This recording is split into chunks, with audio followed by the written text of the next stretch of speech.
Ang Supreme Court na nagsabi. Mali naman yung mga pinagsasabi mo. Kasi nung sabihin niya yung League of Cities versus Comelec, napangiti na ako doon. Kasi kaya ako na inumag yun. Kasi alam nyo, natalakay na. tatlong beses nagkabali-baligtad yun. At merong nag-dissent doon. Hindi unanimous yun. O, tingnan mo ngayon. At saka ngayon, pinipilit niyang magpaliwanag. Kumbaga sa isda, sabi ko nga sa inyo, nahuli ka na ng balisasa. Kahit ano pang gawin mo, magpaikot-ikot, wala ka nang lalabas. May nagsasabi, anytime, pwede na bang buhayin yan? Dependent yun kung sakasakaling magmilagro. Yung Supreme Court. Halimbawa, biglang nagkaroon ng isang napakalaking milagro. Yung Supreme Court, 8 sa kanila, ni-reverse ang sarili. Bumaliktad. 8. O, sinasabi niya kasi 180 degrees. may pagkakataong kanya namang nag-reverse unanimous. Naku, may nawaw mali dyan, Sen, ha? Meron pong nawaw mali. Hindi ako kumibo doon. Kasi, kumbaga sa... Alam mo yung Jen, tayo kasi magsasaka Jen. Ang magsasaka, kuminsan nagiging manging isda. Magkahalo yun Kasi pagkatapos mo maitanim yun, may mga isdang May variety na kayo ng palay na hindi ka mag-isda ng hito kaya dalag. Para mahuli mo ngayon, meron kang silo.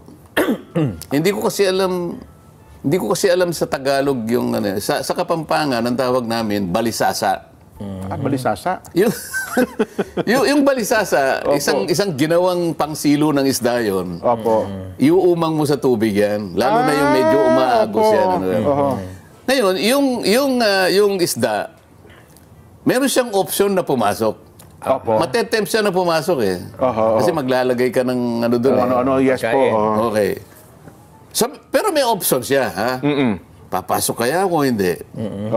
Ganun ko tinitingnan yung kahapon. Kahapon ba yun? Wednesday po. Wednesday. Isang araw. Isang araw. Sige, pumasok ka. Akala yung pumasok. Yung balisasa dyan, pagpasok mo ron, madaling pagpasok hindi ka makalabas. Kaya lang nakaganon yun yung parang pagpasok mo, pag ano mo, nakaano na yun. Kahit anong gawin mo doon, hindi ka na pwedeng lumabas. O, tingnan mo nangyari ngayon. Ang Supreme Court na nagsabi. Mali naman yung mga pinagsasabi mo. Kasi nung sabihin niya yung League of Cities versus Comelec, napangiti na ako doon. Kasi kaya ako na inumag yun. Kasi alam nyo, natalakay na.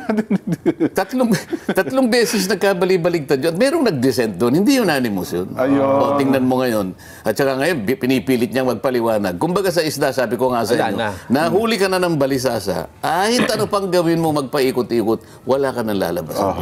Nasa sayo. Hindi, ang katwiran ho niya ngayon, Sen, ay mabuti na rin niya yung umaamin na pagkakamali, at least na itatama.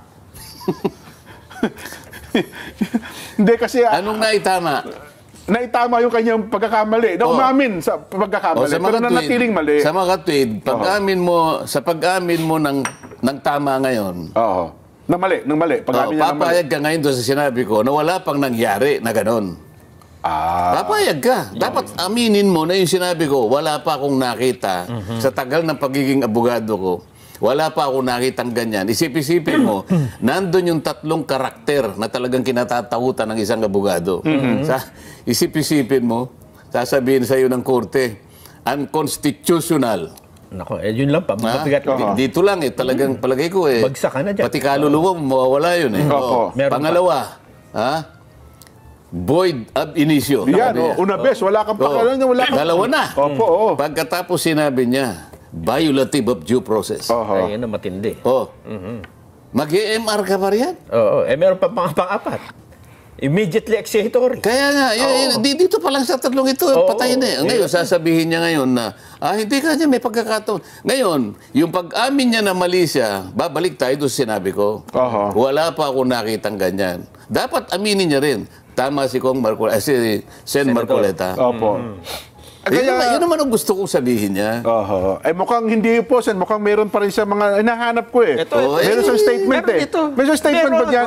Meron siyang statement po. Ang sabi niya dito, meron pa rin daw siyang makikita, Sen Nasa na ba yun? Ito, nasa page 3. Ayan. Page 3, ayan.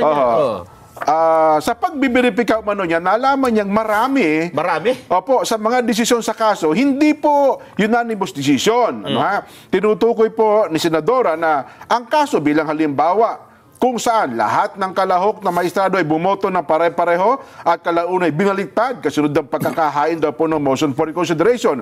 Ginamit niya naturang information na hindi mayroong sa binanggit yung... Ito yung pero sa isang Facebook post. Yung isa. Nanindigan siya na may isa pang kaso. Yan, opo. Alam mo kung anong pinagtalunan dyan? Ito daw po yung International Bridge for the Acquisition of pero Agri-Alpo. ang tinatanong ko sa iyo, anong subject matter? Yung BT talong. Yung bio... Yung mga modified. Bioengineered. Kaya nga ang tanong ko, ang pinag-uusapan ba niyan kako? Nandoon yung tatlong karakter na pinag-uusapan natin. Unconstitutional. Violative of due process. Wala naman due process. No. Void ab initio. O pinag-uusapan lang talong. BT talong palang issue doon. Yung BT talong yan eh.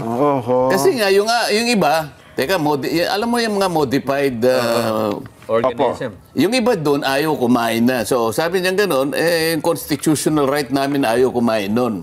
Okay, so, sige, palagay mo, nandun ang unconstitutional, di ba? O yung violative of due process, immediately executory. Kaya sinasabi ko, hindi akmang-akma yung sinasabi niya. Pinipilit niya lang. Para yung isang isda na pumasok sa balisasa ni Nelson, talagang paikot-ikot, pilit na lumalabas. Hindi ka na Lalo siyang makakalabas hihigpit po yung balisasana yun, Sen. Hindi ka makakalabas doon kahit anong gawin mo. Sa amin po sa Laguna, nung ako'y nakatira sa Laguna, ang tawag sa amin doon ay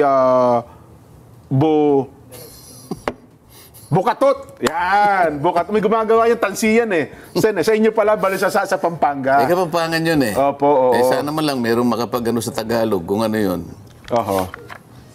Mukhang wala, Sen. Mukhang Kapampangan na lang tayo. Baka pero yun Pero nga. alam nila yung ating dinidescribe Opo. Isa siyang mekanismo na gawa-gawa sa, minsan yung tambulang na kung ano. Papasok yung gano'n. Madaling pumasok, pero yung paglabas ang problematic. Nandun yun kaya nung ilatag ko yun, hindi pumasok siya. O sige.